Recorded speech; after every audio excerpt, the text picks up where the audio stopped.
What are your thoughts on dopamine detoxing? Is that legit? Does it work? Well, the dopamine, you asked earlier about the arc of dopamine and how long it lasts.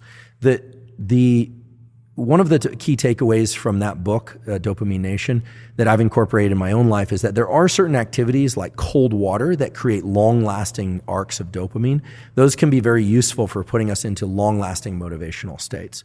So these are not big peaks and troughs. These are the pain of the cold water followed by this long, long arc of dopamine. Wonderful. It's kind of an antidepressant, positive motivator, natural stimulus. I always say if you don't have access to an ice bath, cold showers, yes, will work. If you have a shower that doesn't get cold enough, keep in mind that the original studies showing this dopamine increase had people get into 60-degree water, which is not that cold, 60-degree Fahrenheit, for 45 minutes to an hour. So your water bill might go up, but you could just draw a kind of cool bath and get in that up to the neck. So, because I realize there are sometimes some cost barriers to people. Not everyone has an ice bath. Dopamine detoxing. Yeah. So dopamine detoxing is something that apparently today my short-term working memory is off. I swear I can't. Well, yerba mate, get that in you. I can't think of any, I'm caffeinated. I can't think of any pharmacologic reason for it, but no excuses. So dopamine detox I would have thought was not something real. It seemed kind of silly to me, actually.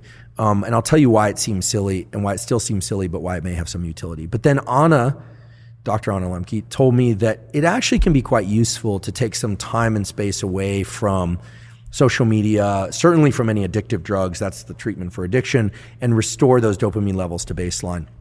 Now, the way that dopamine detoxing was initially described in the Bay Area, where it seemed a lot of tech types were talking about it, was in terms of, I heard something like, oh, people aren't even looking at other people's faces. They're really kind of living this like monkish lifestyle, like no food that they really enjoy, no anything.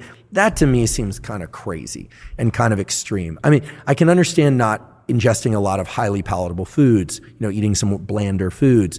I can understand certainly not doing any prescription drugs or taking some time off from caffeine. Caffeine increases dopamine receptors, which makes the dopamine that's available more powerful at evoking the dopamine response. I can understand avoiding certain substances and behaviors, but the idea that you weren't going to look people in the eye because there was going to be too much dopamine, I mean, I guess it depends on who you're looking in the eye and how much their look positively arouses you. But the fact of the matter is that that's not a very rational way to think about dopamine detox. But staying out of high intensity, highly rewarding activities, I think could be useful in terms of reestablishing that dopamine balance. And everything we know from Anna's work is that dopamine, if you drive those dopaminergic states too long, addictive drugs, et cetera, people can do this with sex, food, drugs, gambling, social media, all sorts of things, pornography. What ends up happening is the amount of dopamine that's released over time goes down and down and down and down and pretty much is traversing into the territory of pain. And then people, again, are back to this thing where, they're scrolling internet porn 8, 9, 10 times or hours a day. And then they're wondering why this isn't effective for them anymore, whereas it was before. And there's an additional issue with pornography, which is not often discussed, which is that, remember, guys in particular, the brain is a learning prediction machine. And I'm not trying to say that all pornography is bad, but there are good data to support the idea that if your brain learns to be aroused by watching other people have sex, it is not necessarily going to carry over to the ability to get aroused when you're one-on-one with somebody else, right? Especially young kids who are consuming a lot of pornography, the brain is learning sexual arousal to other people having sex. So you're going to program yourself into being a voyeur? Or just create challenges in sexual interactions with peers, with a real partner. Right? Mary Harrington has the 3 laws of pornodynamics, and the second law of pornodynamics is the law of FAP entropy, and it says that whatever you start out wanking to will get progressively more intense over time. And I think that this is sort of speaking to that ever sort of escalating amount of the wildness that you need to watch in order to get an ever decreasing stimulus that comes back. Yeah, and here I'm approaching this only through the lens of biology, right? I'm not a psychologist, and I'm certainly not political in any way. At least not. I have ideas about politics, but I just don't discuss them publicly. But the idea here is that I'm not saying pornography as a stimulus is bad or good. What I'm saying is it, in its availability and its extreme forms, it's a very potent stimulus, and very potent stimuli of any kind, extremely palatable food, extreme pornography, extreme experiences like bungee cord jumping, those set a threshold for dopamine release. And Anna will tell you that, and I'm sure she did, that the higher the dopamine peak, the bigger the drop afterwards. And it's not that you drop to baseline, you drop below baseline. So again, it's not, these things aren't good or bad, they just have to be controlled in a way, because when people are pursuing dopamine peaks over and over and over and they aren't getting them, typically it's because they've been pursuing that activity far too often. And you're saying perhaps take a break from that, and there may be an ability for yourself, your system, to reset. Right. Yeah. Yeah, I mean, in theory, all the things that we're talking about with pornography could be superimposed onto food, or could be superimposed onto real sex, right? That one also has to be cautious there, right? But the cycling back and forth between dopamine and low dopamine states, dopamine fasting as it were, but maybe just low dopamine states, these are natural rhythms that existed in the nervous system. We have to remember what the dopaminergic system is there for. I'll say it again, I wasn't consulted at the design phase, but we know as a generic form of motivation and pursuit, you can imagine the human or the animal that's hungry or thirsty. It needs energy to go pursue the thing. So the idea that you have to eat in order to get energy, that's true, but you need energy in order to get the thing to eat. So our nervous system has energy also, that's dopamine and epinephrine. Yes, we use glucose and glycogen, et cetera, when we're pursuing things, but the idea here is you're pursuing something, and then either by smell or by sight, you think you're on the right track. So you go down that track, and then, there it is. You get some berries, or you get, let's get prehistoric about this, or you get to kill the prey and eat it, and then it gives you energy to continue this pursuit or to reproduce. I mean, there's a reason why humans and other animals seek out reproduction, is that every species, but certainly humans, have two innate desires built into them. Whether or not they decide to actualize this or not is the desire to protect young and make more of its own species. Every successful species does that. Even if people don't have children, in general, people care about children because of what they represent. Very few people dislike children. I mean, there are a few mutants out there that dislike children, but you always worry about those kinds of people.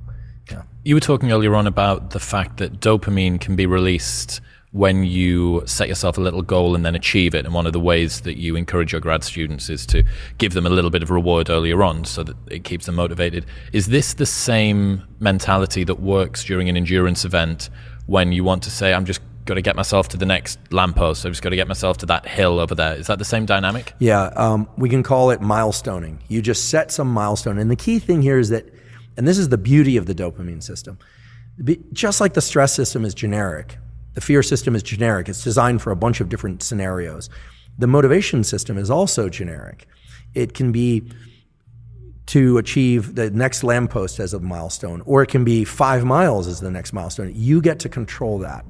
And so it's completely arbitrary, right? I mean, one of the most brilliant things that was ever said to me by an extremely skilled psychoanalyst is so simple, and yet I do think it's the most fundamental thing to understanding oneself, is that it's all internal, right? If you finish a marathon in first place, no one comes along and drips dopamine in your ear. You self-generate that. It's all internal. It's all about your internal representation.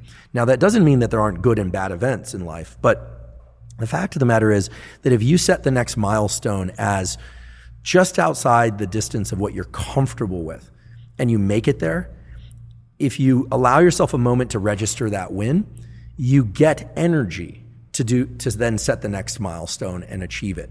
That energy is dopamine converted into epinephrine, into adrenaline. And this is why you hear these incredible heroic stories. Like, I mean, I think the movie, sorry, I hate to say it, but the movie was less good than the book, but like Lone Survivor, the Marcus Luttrell story. And actually, I think today or yesterday might be the anniversary of Operation Red Wing. So all those guys sadly died except Marcus. And, in the movie, it's like fast forward to where I don't want to give it away, but where he basically is the lone survivor.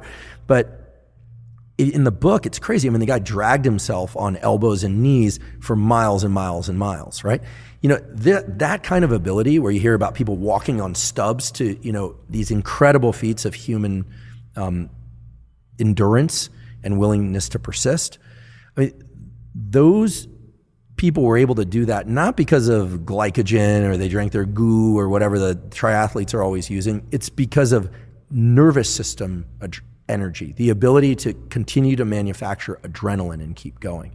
And the extent to which that can continue is no one will ever know. I do believe that humans have a tremendous capacity to endure and persist, but that few human beings actually know how to tap into that system except under conditions of extreme survival. And you also hear from really good physicians, ones that aren't into woo biology or woo psychology at all, that to some extent, yes, there are people that unfortunately die in their battle against cancer, no matter what, but that the desire to continue living is a powerful force in and of itself.